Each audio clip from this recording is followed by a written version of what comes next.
আসসালামু আলাইকুম রহমতুল্লাহি ওবারাকাতু। সবাইকে জানাই পুরাতন ঈদ মোবারক। আশা করি সবার ঈদ অনেক সুন্দর এবং আনন্দের সাথে কেটেছে। যারা গ্রামে গিয়ে পরিবারের সাথে ঈদ পালন করতেছে তাদের আনন্দটা একটু বেশি, কারণ তারা প্রাকৃতিক পরিবেশের মধ্য দিয়ে তাদের ঈদ পালন করেছে। তাদের মনে হয় আর ঢাকা আসতে মন চাইতেছে না। আরেকটা কথা, আমি ঈদটাকে পুরাতন কেন বললাম বা পুরাতন ঈদ মোবারক কেন বললাম, কারণ ঈদ গেছে আর 4 দিন হয়েছে। আজ ঈদের চতুর্থ দিন রাত।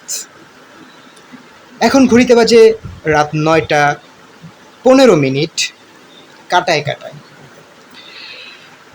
কিন্তু আজও এই মুহূর্ত পর্যন্ত ঈদের আমেজটা কিন্তু রয়ে গেছে। অনেকে গোস্ত রান্না করছে, অনেকে কোরবানির পশু চামড়া নিয়ে কাজ করছে, অনেকে আবার হজ থেকে আসতেছে। সেজন্যই পুরাতন ঈদ মোবারক বললাম, একটু মজার ছলে। কেউ কিছু মনে করবেন না আবার। যাই হোক, আজকে আমাদের এই ঈদের সাহিত্য বৈঠকের শেষ পর্ব। আজকের এই আয়োজনটা একটু ইন্টারেস্টিং, একটু বিশেষভাবে হতে চলেছে। আজকে আপনাদের সামনে আবৃত্তি শোনাবে এমন একজন গেস্ট, যাকে আপনারা অনেকেই চিনেন অথবা চিনেন না। আমাদের সবার পরিচিত একটা কণ্ঠ। আপনারা অনেকেই এই কণ্ঠটা শুনেছেন, হয়তো নাম জানেন না। যাই হোক, সিক্রেট রাখলাম, পরে গেস করে নেবেন কার কণ্ঠ। কথা না বাড়িয়ে শুরু করছি আমাদের মূল আয়োজন, ঈদের সাহিত্য বৈঠকের মূল পর্ব। একটা প্রতিবারের মতো কবিতা পাঠের মধ্য দিয়ে শুরু করি। আজকে একটু অন্যরকম একটা গল্প বলার মধ্য দিয়ে আজকের এই শোটা শুরু করছি। গল্পটা আমার লেখা। যাই হোক, শুরু করছি ঈদকে কেন্দ্র করে আমার লেখা একটি গল্প দিয়ে ঈদের সাহিত্য বৈঠক অনুষ্ঠান। ঈদের আনন্দ। লিখেছি আমি নিজে। ঈদ হইতেছে মুসলমানদের অন্যতম এক ধর্মীয় উৎসব, যা বছরে 2বার আসিয়া থাকে। এই দিন সবাই আনন্দ করিবার জন্যই ব্যস্ত হইয়া থাকে। ঈদ আসিবার ক্ষণে কেউ ক্রয় করিবার, আবার কেউ বিক্রয় করিবার জন্য ব্যস্ত হইয়া পড়ে। মসজিদের মাইকে যখন ঈদ মোবারক ধ্বনি এলান হইয়া যায়, ছোট ছোট ছেলেপুলেদের কি আটকাইয়া রাখা সম্ভব? কখনোই সম্ভব না। ছেলেপুলেদের মধ্যে কেউ বোম ফাটায়, আবার কেউ বন্ধু বান্ধবের সাথে আড্ডায় ব্যস্ত হইয়া পড়ে। এলান হইবা মাত্রই মা কাকিরা শিলপাটা বিছায়ে মশলা বাটিতে আরম্ভ করিত। আমাদের প্রধান কাজ হইত বাল্যকালে সে মশলা বাটা দেখা। আর ছোট্ট মেয়েরা মেহেদি লাগাইতে ব্যস্ত হইয়া পড়িত, এটা জানা কথা। শৈশবের স্মৃতি মনে পড়িয়া গেল গল্প করতে করতে। চাঁদ রাতে অধীর আগ্রহে বসিয়া থাকিতাম, কখন সকাল হইবে আর ঈদের নতুন জামা কাপড় পরিব। সকাল হইবা মাত্র নতুন জামা পরিয়া আব্বার সাথে ঈদের নামাজ পড়িতে ঈদগাহে যাইতাম। জুতা খুলিয়া বগলের তলে রাখিতাম, কারণ জুতা যদি আবার চুরি হইয়া যায়। নামাজ শেষ করিয়া আগে আমাদের প্রধান কাজ হইত সবাইকে সালাম করা এবং ঈদ সালামি নেওয়া। আসলে ঈদ সালামির মধ্যেই আমরা একটা তৃপ্তি খুঁজিয়া পাইতাম। আবার কখনো বাবার পিছে, কখনো কাকার পিছে পিছে ঘুরিতাম 10 টাকা ঈদের সালামির জন্য। সালামি দেওয়া মাত্রই দৌড়াইয়া ঘর হইতে বাহির হইয়া দোকানে যাইতাম, কেনাকাটা আরম্ভ করিতাম। আমরা গ্রামের সাউয়াল, নৌকায় উঠাতাম আগো প্রধান কাম। আবার আমি কিন্তু জিলাপি খাইতে পছন্দ করিতাম। সেই সালামি পাইয়া দৌড়াইয়া খুঁজিয়া বাড়ি করিতাম কোথায় জিলাপি আছে, সেখান থেকে জিলাপি কিনিয়া খাইতাম। বর্তমানে এগুলো সব স্মৃতি ছাড়া আর কিছু নহে। আসলে ছোটবেলার দিনগুলা অনেক সুন্দর, ছোটবেলার ঈদগুলা অনেক আনন্দের। আজ শুধু ছোট পোলাপানগো সামনে গল্প কই। আসলে ছোটবেলার দিনগুলো অনেক সুন্দর। এই প্রযুক্তির যুগে এই আনন্দ কি সম্ভব? সবাই এখন মোবাইল নিয়েই ব্যস্ত। ঈদের সকালে সেই আনন্দ আছে? আমার মনে হয়তো নাই।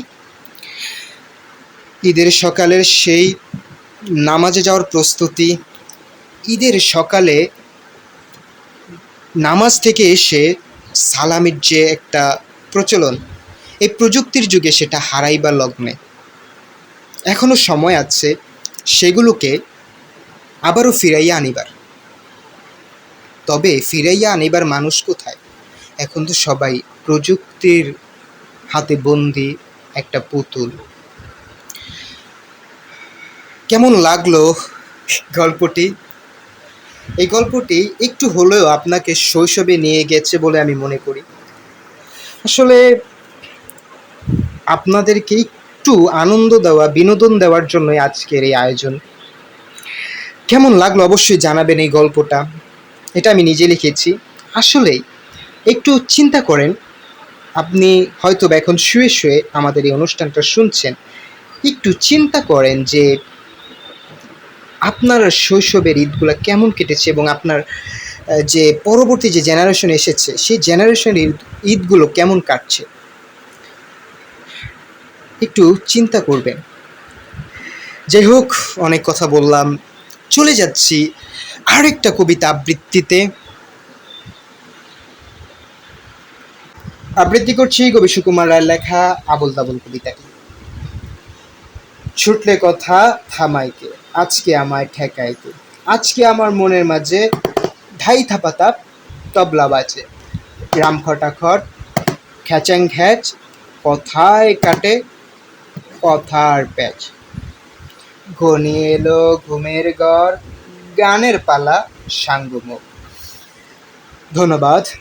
কেমন লাগলো কবি সুকুমার রায়ের লেখা কবিতা আবৃত্তিটি অবশ্যই জানাবেন। আজকে আমাকে একজন কবিতা আবৃত্তি করতে দিয়েছে। আবৃত্তি করছি তালুকদার লালভীর লেখা লামিসা ও দেবীর কথোপকথন কবিতাটি। রাত যখন মৃত নদীর মতো নিস্তব্ধ, চাঁদ আকাশে ছিল, তবুও পৃথিবীর এক কোণে আলো পৌঁছায়নি। 7 বছরের লামিসা ধুলো মাখা পুতুল বুকে নিয়ে শুয়েছিল। ওর ছোট্ট চুড়িগুলো ভাঙা নক্ষত্রের মতো চারদিকে ছড়িয়ে ছিটিয়েছিল। ঠিক তখন অন্ধকার চিরে নেমে এলেন এক দেবী। তিনি দুর্গা নন, কালী নন, তিনি সকল নির্যাতিত নারীর অশ্রু থেকে জন্ম নেওয়া এক প্রতিবাদী দেবী। দেবী লামিসাকে কোলে তুলে বললেন, কে কে তোমাকে এভাবে ভেঙে দিল শিশু? লামিসা ধীর কণ্ঠে বলিয়া উঠিল, জন্মের পর থেকে কিছু চোখ তাকে মাংস ভাবতে শেখে। আমি খেলতে চেয়েছিলাম, বড় হতে চেয়েছিলাম, হাঁটতে চেয়েছিলাম, কিন্তু ওরা দেয়নি। ওরা দেখলো শরীর। আমি আকাশ ছোঁয়ার স্বপ্ন দেখেছি, ওরা সেটা পূরণ হতে দেয়নি। আমি আকাশে ঘুড়ি উড়াতে চেয়েছিলাম, ওরা আমাকেই ঘুড়ি বানালো। ইচ্ছে হলে টানলো, ইচ্ছে না হলে ছিঁড়ে ফেলে দিল। তিনি বললেন, মানুষ কি এত অন্ধ হয়ে গেছে? লামিসা মৃদু হেসে বলল, মানুষ না দেবী, একদল হিংস্র ক্ষুধার্ত নেকড়ে। তারা হচ্ছে একদল হিংস্র ক্ষুধার্ত নেকড়ে, যার লালসার শিকার আমি। হঠাৎ আকাশের সব তারা একসাথে নিভে গেল। দেবী তখন পৃথিবীর দিকে তাকিয়ে চিৎকার করে বললেন, শোনো হে মানব সভ্যতা, যে দেশে 7 বছরের শিশু নিরাপদ নয়, সে দেশের মন্দির, মসজিদ, গির্জা ভেঙে ফেলো। বাতাস কাঁপতে থাকে, নদী কালো হয়ে যায় লামিসার কথা শুনে। ধন্যবাদ। অসংখ্য ধন্যবাদ আপনাকে আপনার কবিতা দেওয়ার জন্য। অসাধারণ একটি কবিতা ছিল। কেমন লাগলো আপনাদের কাছে? কি নাম যেন, তালুকদার লাল ভির কবিতাটি অবশ্যই জানাবেন। আপনারা অবশ্যই শেষ পর্যন্ত থাকবেন। এখন চলে যাচ্ছি ছোট্ট একটি ব্রেকে। ব্রেকের পর আবারও ফিরে আসছি আপনাদের সামনে নতুন কিছু আবৃত্তি নিয়ে।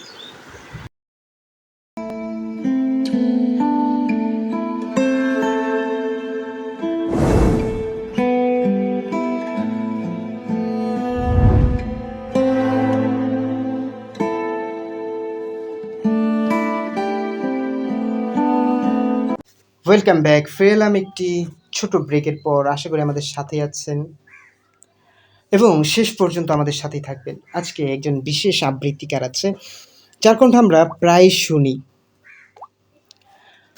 আপনারা অনেকেই চিনবেন, আবার অবশ্য নাও চিনতে পারেন। যাই হোক, বেশ কয়েকটি কবিতা আবৃত্তি করেছি এবং গল্প পড়েছি। কেমন লাগলো কবিতাগুলি এবং গল্পগুলি? আর আমাদের এই 3 দিন ব্যাপী অনুষ্ঠানটি কেমন লাগলো, ঈদের সাহিত্য বৈঠক? অবশ্যই আমাদেরকে জানাতে ভুলবেন না। আপনাদের মতামতই আমাদের পরবর্তীতে অনুপ্রেরণা। কথা না বাড়িয়ে চলে যাচ্ছে একটি ছোট্ট গল্প পাঠে। গল্পটি পাঠিয়েছেন মোহাম্মদ জাহিদ হোসেন। গল্পের নাম হচ্ছে নীরব ভাঙন। চলুন একসাথে শুনে আসি জাহিদ হোসেন ভাইয়ের গল্পটি। অভিকের ঘুম ভেঙে গেল। এটা নতুন কিছু না, গত কয়েক মাসে এমন অনেকবার হয়েছে। তবু প্রতিবারের মনে হয় হয়তো আজ সে আবার ঘুমিয়ে পড়তে পারবে। সে বিছানায় উঠে বসলো। জানালার ফাঁক দিয়ে রাস্তার লাইটের আলো এসে দেয়ালে একটা চৌকো দাগ এঁকে রেখেছে। ঘরের ভেতর সিলিং ফ্যান ঘুরছে একদম ধীর শব্দে। মোবাইলটা হাতে নিল। হোম স্ক্রিনে বিশ্ববিদ্যালয়ের শেষ বর্ষের ছবি। 5জন ছেলে কাঁধে কাঁধ মিলিয়ে দাঁড়িয়ে আছে। একজন তো অভিষেক। একজনের হাতে চায়ের কাপ, নাম হচ্ছে রায়হা। ছবিটা বদলানোর কথা অনেকবার ভেবেছে অভিক, বদলানো হয়নি।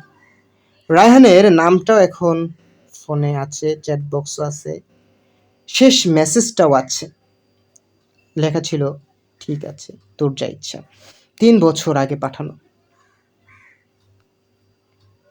মেসের একটা সিট নিয়ে ঝগড়া হয়েছিল, কে আগে ছাড়বে, কে কথা রাখেনি, এসব নিয়ে তর্ক। এখন মনে করছে তুচ্ছ লাগে। সেদিন লাগেনি। সেদিন দুজনেই ভেবেছিল অন্যজন আগে ফোন করবে, কেউ করেনি। অভিক ফোনটা উল্টো করে রাখলো।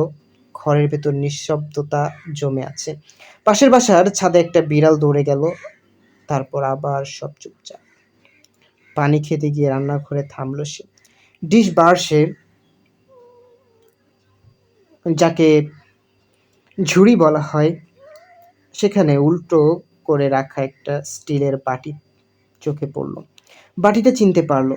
3 বছর আগে রাতের খাবারের সময় মা ডাল এগিয়ে দিয়েছিল ওই বাটিতে করে। অভিক তখন ফোনে চোখ রেখেছিল। মা কিছু একটা বলেছিল, সে শুনেনি। বলেছিল শুধু। তারপর কি বলেছিল মা মনে নেই।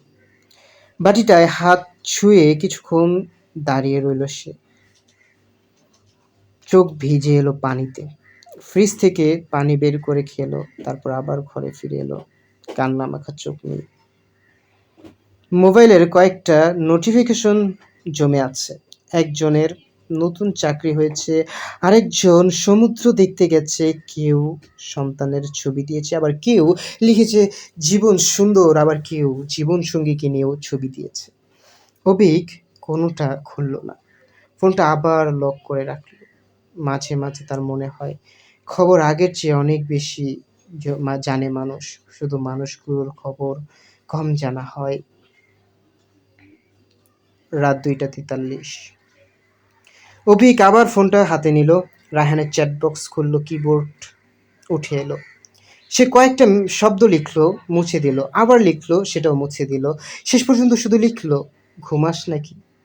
মেসেজটা পাঠিয়ে ফোনটা বুকের ওপর রেখে শুয়ে রইল। দেয়ালের আলোর চোখো দাগটা একটু সরে গেছে, সম্ভবত বাতাসে রাস্তার লাইটটা দুলছে। ঘরের কিছু বদলায়নি, তবুও তার মনে হলো অনেক দিন বন্ধ থাকা একটা দরজায় সে অনন্ত কড়া নেড়েছে। 10 মিনিট পর ফোনটা কেঁপে উঠল। রায়হান স্ক্রিনে তাকিয়ে রইল, খোলার সাহস হলো না। কিছুক্ষণ পর স্ক্রিন আনলক করলো, দেখলো লেখা না। একটু পর আরেকবার মেসেজ, তোর বাসার সামনে চায়ের দোকানটা এখনো আছে? অভিকের চোখে কিছু আলো। সে জানালার দিকে তাকিয়ে দেখলো দেখা যায় না, কিন্তু অভিক জানে সেই দোকানটা আছে। কিছু রাত জাগা মানুষের জন্য বোধহয় সহজে বন্ধ হয় না এই দোকানটি। সে লিখলো আছে। মেসেজটা পাঠানোর আগে কয়েকটা উত্তর এলো। কাল সকালে আসিস, অফিস আছে? অভিক লিখলো আছে। ওপাশ থেকে উত্তর এলো, তাও চল। যাই হোক, এরকম গল্প করতে করতে কখন যে চোখ বন্ধ হয়ে এলো ঘুমে, বলতেই পারলাম না। ঘুমিয়ে গেলাম। পরদিন আবার সকালে উঠলাম। ধন্যবাদ, অসংখ্য ধন্যবাদ আপনাকে আপনার গল্পের জন্য। ভালো থাকবেন। আর অসাধারণ একটি গল্প। অবশ্য আপনাদের অনেকের এরকম কিছু গল্প আছে না বলা। যাই হোক, অসংখ্য ধন্যবাদ ভাই আপনাকে আপনার গল্পের জন্য। এই গল্পটা শুনতে শুনতে অনেকের চোখে হয়তো পানি চলে এসেছে, বা অনেকের সেই স্মৃতিগুলো মনে পড়ে গেছে, সেই কলেজের বা সেই ভার্সিটির যে একসাথে মেসে থাকতো, মেসে থাকার যে কথাটা অনেকের মনে পড়ে গেছে। অনেক ছাত্রের চোখ দিয়ে হয়তো পানিও চলে এসেছে। যাই হোক, কার কথা না বাড়িয়ে আমাদের কার্যক্রম চালিয়ে যাই। আরেকটা কথা, শুধু ছোট্ট একটা কথা বলবো।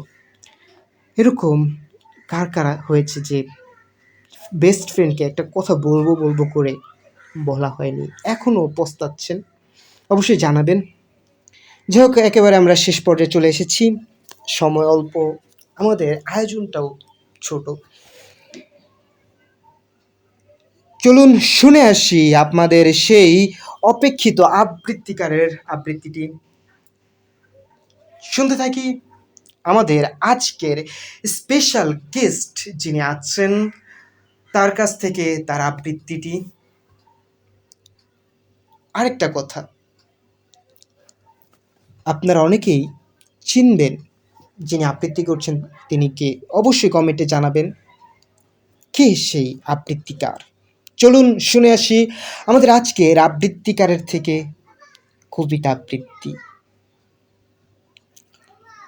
শুনতে থাকি আর ততক্ষণ আমাদের সাথেই থাকুন।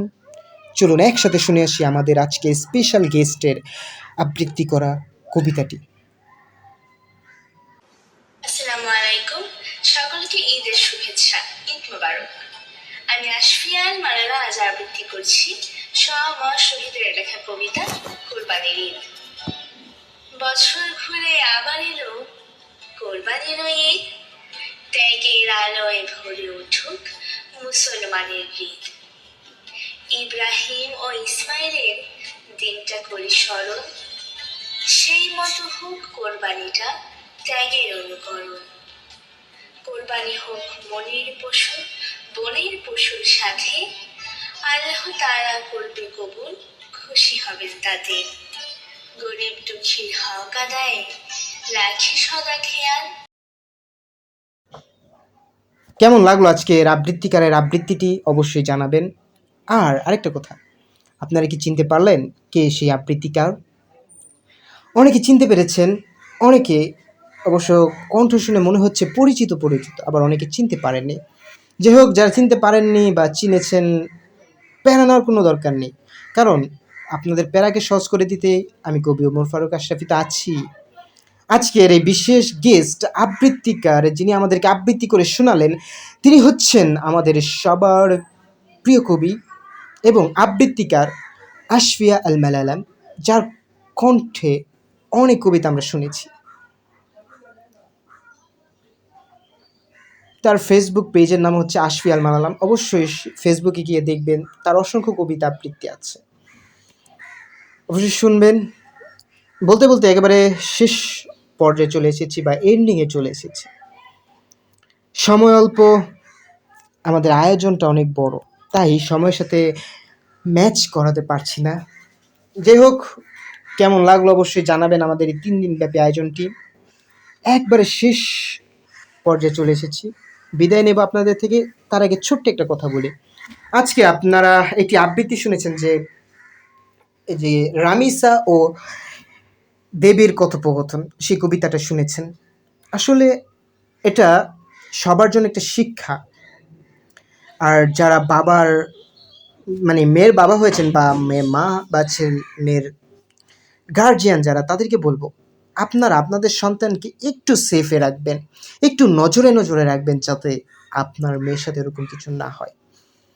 যাই হোক, চলে এলাম একবারে শেষ পর্যায়ে। আপনাদের কাছ থেকে বিদায় নিচ্ছি আমি, কবি ওমর ফারুক আশরাফি। আবারও দেখা হবে নতুন কোনো শো নিয়ে, নতুন কোনো আয়োজন নিয়ে। ততক্ষণ ভালো থাকবেন, সুস্থ থাকবেন। আল্লাহ হাফেজ।